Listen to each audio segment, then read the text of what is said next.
നമ്മുടെ ജീവിതത്തിൽ അവിചാരിതമായി ഉണ്ടാകുന്ന ചില സംഭവങ്ങൾ നമ്മെ നിരാശപ്പെടുത്തുവാനും ദുഃഖിപ്പിക്കുവാനും സാധ്യതയുണ്ട്. പ്രശ്നങ്ങളുടെ നൂലാമാലകളിൽ കുടുങ്ങി നാം കടന്നു പോകുന്ന അവസരത്തിൽ ചിലപ്പോൾ നമ്മുടെ ജീവിതത്തിൽ നിരാശയും പിന്മാറ്റവും കടന്നു വരാം.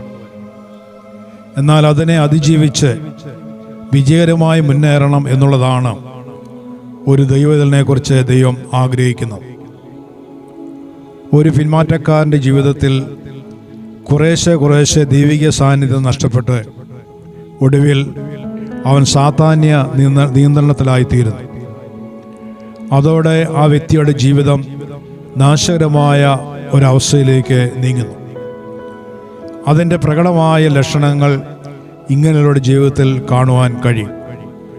പ്രാർത്ഥനയിലും ദൈവവചന ധ്യാനത്തിലുമുള്ള മടുപ്പാണ് ഒന്നാമത്തെ ലക്ഷണം. ശ്വാസോച്ഛ്വാസം ഒരാളുടെ ജീവിതത്തിന് എത്രമാത്രം ആവശ്യമാണോ അത്രത്തോളം പ്രാധാന്യം ഒരു വിശ്വാസിയുടെ ആത്മീയ ജീവിതത്തിൽ പ്രാർത്ഥനയ്ക്കുണ്ട്. പ്രാർത്ഥനയില്ലാത്തവൻ ആത്മീയ മരണത്തിന് ഇരയായിട്ട് തീരും. ഇതുതന്നെയാണ് സാത്താൻ്റെ ലക്ഷ്യവും. അതുകൊണ്ട് ലഭ്യമായ ഏത് സാഹചര്യത്തിലും വിശ്വാസിയുടെ പ്രാർത്ഥനാ ജീവിതം തകർത്ത് അവനെ ആത്മീയമായി കൊല്ലാൻ സാത്താൻ പദ്ധതികളെ ഒരുക്കുന്നു. ദേമാസ് ഈ ലോകത്തെ സ്നേഹിച്ചു, എന്നെ വിട്ട് തെസ്സലോനിക്കയിലേക്ക് പോയി എന്ന് അപ്പോസ്തലനായ പൗലോസ് 2 തിമോത്തിയോസ് 4-10 രേഖപ്പെടുത്തിയിട്ടുണ്ട്. AD 62 64 അപ്പോസ്തലനായ പൗലോസ് കാരാഗൃഹത്തിലായിരുന്നപ്പോൾ തൻ്റെ കൂടെ തന്നെ സഹായിക്കാൻ കൂടെയുള്ള വ്യക്തിയായിരുന്നു ദേമാസ്.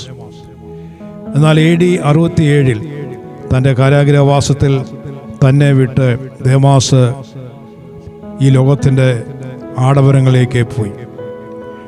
നീണ്ട വർഷങ്ങൾ തൻ്റെ കൂടെ ഉണ്ടായിരുന്ന ഈ പ്രിയപ്പെട്ടവൻ്റെ ആത്മീയ തകർച്ച ഒരു പക്ഷെങ്കിൽ പൗലോസിനെ ഏറെ ദുഃഖിപ്പിച്ചിരിക്കാം.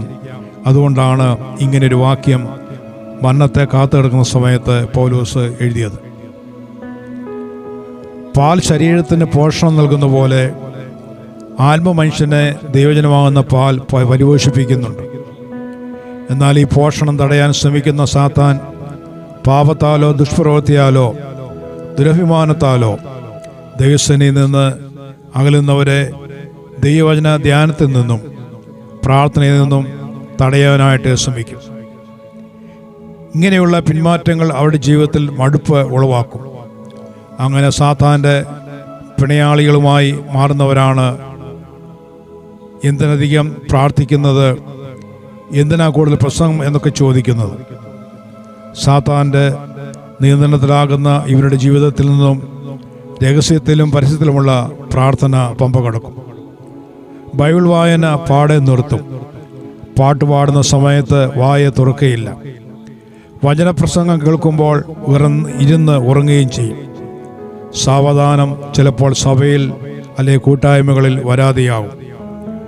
ആരാധിക്കുന്നവരെ പരിഹസിക്കുവാനും ഒരുപക്ഷെ അവർ തയ്യാറായേക്കാം. പിന്മാറ്റത്തിന് കാരണം സ്വന്തം തെറ്റ് തന്നെയെന്ന് അറിയാമെങ്കിലും അവരത് സമ്മതിച്ചു കൊടുക്കുകയില്ല. മറ്റുള്ളവരുടെ കുറവ് കുട്ടിഘോഷിക്കുവാൻ ഇങ്ങനെയുള്ളവർ മുൻപന്തിയിലായിരിക്കും. പിന്മാറ്റത്തിലാകുന്നവർ സാത്താന്യ നിയന്ത്രണത്താൽ ദൈവവേലയ്ക്ക് നൽകുവാനും മടിയുള്ളവരായിട്ട് മാറും. മാനുഷികമായ ലാഭനഷ്ടക്കണക്കുകളായിരിക്കും അവരെ നയിക്കുക. പിന്മാറ്റക്കാരുടെ ജീവിതത്തിലെ ഏറ്റവും ഗുരുതരമായ തെറ്റ് അവർ കൂടെ തെറ്റിലേക്ക് വഴുതി വീഴുന്നു എന്നുള്ളതാണ്. മറ്റുള്ളവരെ തെറ്റിൽ നിന്ന് പിന്മാറ്റുവാൻ ഇവർ ഉപദേശിച്ചു എന്ന് വരാം. എന്നാൽ സ്വന്തം തെറ്റുകൾ ചെയ്യാതിരിക്കാൻ അവർക്ക് കഴിയുകയില്ല. ഞാനൊരു പിന്മാറ്റക്കാരനാണോ എന്ന് നാം നമ്മെ തന്നെ ഒന്ന് പരിശോധിക്കേണ്ടത് അനിവാര്യമാണ്.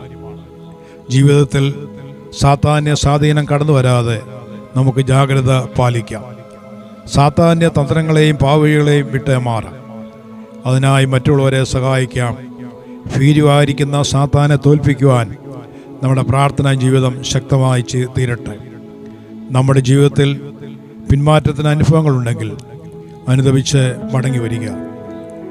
അനുഗ്രഹം ശാപമാകാതിരിക്കാൻ ഇതുമാത്രമാണ് വഴിയെന്ന് നാം തിരിച്ചറിയും.